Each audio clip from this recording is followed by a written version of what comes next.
अध्यक्ष महोदय, लक्षवेधी क्रमांक 8. अध्यक्ष महोदय, नांदेड जिल्ह्याचं लोकसंख्येनुसार व त्याच्या भौगोलिक दृष्टीने मराठवाडीतील 2 नंबरच्या असं लोकसंख्येनुसार त्याचा क्रमांक येतो. नांदेड जिल्ह्याची लोकसंख्या अंदाजे 37 लक्ष अशी आहे. नांदेड शहर मागील 20 वर्षापासून मेडिकल हब म्हणून रुग्णांना सेवा देत असे. नांदेड जिल्ह्याच्या लगत जिल्ह्यातील जसे की हिंगोली आहेत, परभणी आहे, यवतमाळ आहे, वाशिम आहे, तेलंगणा स्टेटमधले सुद्धा निर्मल असेल, आदिलाबाद असेल, इकडचे पेशंट सुद्धा नांदेडला येतात उपचार घेण्यासाठी.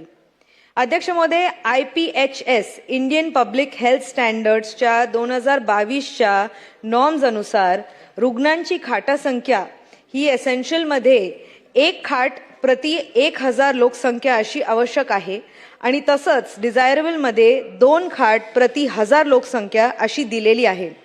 त्यानुसार नांदेड जिल्ह्यात एकूण 3700 खाटांची शासकीय रुग्णालयाची आवश्यकता आहे.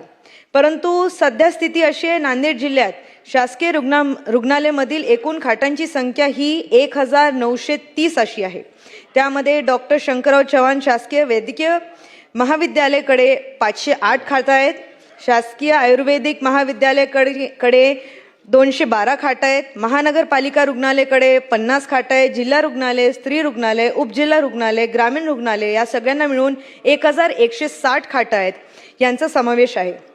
त्यामुळे ह्या नॉर्म्स अनुसार पेशंटचे बेड आपल्याकडे 1770 एवढे बेड्स कमी आहेत. आपण उत्तरात पाहिलं आहे अध्यक्ष महोदय की इंडोर पेशंट्सचं काउंट 10,000च्या वर आहे आणि 10,000च्या वर पेशंट्स ह्या रुग्णालयात येतात. डॉक्टर शंकरराव चव्हाण शासकीय महाविद्यालय विष्णुपुरी येथे एकूण 508 खाटा मंजूर असून जिल्हा स्तरावर एकमेव टर्शरी केअर सेंटर हे झालेलं आहे. त्या असल्यानेच त्यावर उर्वरित इतका भार होत आहे की त्यामुळे आम्हाला सिव्हिल हॉस्पिटल ह्याची गरज आहे. अध्यक्ष महोदय, सध्या सिव्हिल हॉस्पिटल नांदेड जिल्ह्यात नाही आहे. मागच्याच वर्षी त्या इमारतीला डेमॉलिश केलं गेलं होतं. त्यामुळे माझे स्पेसिफिक प्रश्न असे मंत्री महोदयांना असेल की ह्या सगळ्या माहितीच्या पार्श्वभूमीवर नांदेडला 500 खाटांचं, नांदेडला 500 बेडचं सिव्हिल हॉस्पिटल ह्याची प्रशासकीय मान्यता लवकरात लवकर आम्हाला मिळणार का? आणि तसंच सदर कामासाठी शासनाने आवश्यक असले ती निधी आपल्याला फायनान्शियल इन्स्टिट्यूट्स आहेत, आपल्याकडे एशियन बँक आहे, एशियन डेव्हलपमेंट बँक आहे, तिकडनं आपण निधी उपलब्ध करून देऊ शकतो का? मंत्री महोदय.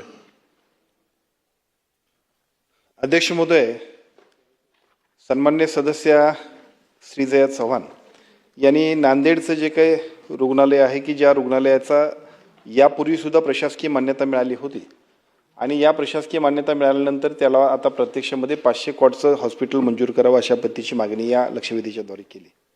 खरं म्हणजे या हॉस्पिटलला यापूर्वीसुद्धा 2021मध्ये 100 जे बेडचं हॉस्पिटल आहे ते 300 बेडचं होण्यासाठी श्रेणीवर्धन झालेलं आहे आणि श्रेणीवर्धन झाल्यानंतर शासन निर्णय क्रमांक 8/3/2022 प्रमाणे नांदेडला 300 कॉटचा इमारत बांधण्यासाठीचा सुद्धा 138 कोटी रुपये तत्कालीन काळामध्ये प्रशासकीय मान्यता मिळालेली होती. या प्रशासकीय मान्यतेनंतर याचं प्रत्यक्ष काम सुरू झालं नाही आणि त्याच्यानंतर या सगळ्या कामकाजामध्ये परत 9/10/2024ला जिल्हा रुग्णालय नांदेडला 300 कॉटवरून 500 कॉटचा श्रेणीवर्धन करण्यासाठीची मान्यता मिळाली. ही मान्यता मिळाली, परंतु याच्याबद्दलची प्रशासकीय मान्यता आजपर्यंत प्रशासकीय मान्यता झालेली नाही. दरम्यानच्या काळामध्ये आम्ही सगळी मंडळी सत्तेत आल्यानंतर आपल्या या सगळ्या एकूण कामकाजाचा आढावा ज्यावेळी आमच्या विभागाच्या वतीने घेतला त्यावेळी राज्याचे मुख्यमंत्री आदरणीय देवेंद्रजी फडणवीस साहेबांकडे याच्याबद्दलच्या 1-2 बैठका झाल्या आणि अगोदरची बांधकामं जी आहेत त्या अगोदरची बांधकामांचीच इतकी देयकं आहेत की ती सगळी देयकं आणि त्याच्याबरोबर ती इन्फ्रास्ट्रक्चर पूर्ण व्हायला पाहिजे. म्हणून नवीन ज्यांना प्रशासकीय मान्यता अद्याप दिल्या नाहीत अशा सगळ्या प्रशासकीय मान्यता प्राप्त नसणाऱ्या एकूणच सगळ्या हॉस्पिटलच्या आम्ही म्हणजे ज्याची टेंडर निघाले नाहीत अशा सगळ्या प्रशासकीय मान्यता आम्ही रद्द केल्या. त्याच्यामध्ये 1707 कोटीची कामं होती, त्याच्यामध्ये नांदेडचाही समावेश आहे. आता हे जरी असलं तरी ज्या पद्धतीनं सन्मान्य सदस्य आमच्या चव्हाणताईंनी या ठिकाणी प्रश्न उपस्थित केला आहे, नांदेड हे मोठं शहर आहे आणि या शहरातली एकूण असणारी तिथल्या पेशंटची संख्या आणि त्याप्रमाणे असणारी त्यांची मागणी या दोन्ही गोष्टी विचारात घेतल्या तर यापूर्वी सुद्धा आमचे सन्माननीय सदस्य आनंद तिडके यांनी मागच्या अधिवेशनामध्ये एक बैठक आयोजित केली होती आणि त्या बैठकीच्या वेळा सुद्धा त्यांची मागणी तीच होती. परवा दिवशीच्या बैठकीमध्ये सन्माननीय आमच्या चव्हाणताईंचा आग्रह परत तोच होता. एशियन डेव्हलपमेंट बँकेमधून आता आम्ही 4,500 कोटीचा एक प्रस्ताव आपण मंजूर करतोय की ज्याच्यामध्ये काही पोर्शन हा विभागीय स्तरावरती अशा पद्धतीचे हॉस्पिटल उभा करण्यासाठी करणार आहोत.